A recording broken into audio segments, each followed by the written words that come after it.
ലോകമെമ്പാടുമുള്ള എല്ലാ കത്തോലിക്ക രൂപതകളിലും ഒന്നോ അതിലധികമോ ഭൂതോച്ചാടകരെ നിർബന്ധമായും നിയമിക്കണമെന്ന് അന്താരാഷ്ട്ര ഭൂതോച്ചാടക സംഘടന വത്തിക്കാനോട് ആവശ്യപ്പെട്ടു. നിഗൂഢാചാരങ്ങളും സാത്താൻ ആരാധനയും വർദ്ധിച്ചുവരുന്ന പശ്ചാത്തലത്തിൽ വിശ്വാസികൾ നേരിടുന്ന ആത്മീയ വെല്ലുവിളികൾ കണക്കിലെടുത്താണ് ഈ നിർദ്ദേശം.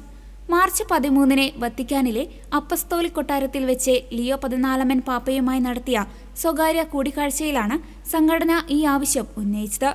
AIE president bishop Karel Orlita, vice president father Francisco Bamonte എന്നിവരാണ് മാർപ്പാപ്പയെ കണ്ട് വിശദമായ റിപ്പോർട്ട് സമർപ്പിച്ചത്.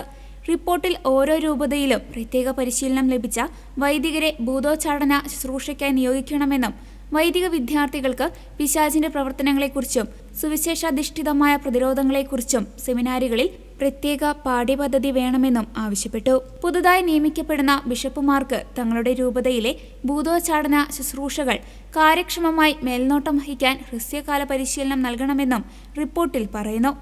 ആധുനിക ലോകത്ത് ജ്യോതിഷം, മന്ത്രവാദം തുടങ്ങിയ നിഗൂഢ വിദ്യകളിലേക്കും സാത്താൻ ആരാധനയിലേക്കും ആളുകൾ ആകർഷിക്കപ്പെടുന്നത് പിശാചിന്റെ അസാധാരണമായ ഇടപെടലുകൾക്ക് കാരണമാകുന്നുവെന്ന് ഫാദർ ബാമോണ്ട മുന്നറിയിപ്പ് നൽകി. ഇത്തരം സാഹചര്യങ്ങളിൽ ശരിയായ ആത്മീയ സഹായം ലഭിക്കാത്തത് വിശ്വാസികളെ വലിയ ദുരിതത്തിലേക്കും തെറ്റായ പരിഹാരമാർഗങ്ങളിലേക്കും നയിക്കുമെന്നും അദ്ദേഹം പറഞ്ഞു. ക്രിസ്തുവിന്റെ കൽപ്പനയനുസരിച്ച് പിശാചുക്കളെ പുറത്താക്കാനും പീഡിതരെ സഹായിക്കാനും സഭയ്ക്ക് ഉത്തരവാദിത്തമുണ്ടെന്ന് സംഘടന ഓർമ്മിപ്പിച്ചു. കൂടിക്കാഴ്ചയിൽ ഭൂതോച്ചാടന ശുശ്രൂഷയുടെ ഔദ്യോഗിക മാർഗനിർദ്ദേശങ്ങളടങ്ങിയ പുസ്തകം മാർപ്പാപ്പയ്ക്ക് കൈമാറി.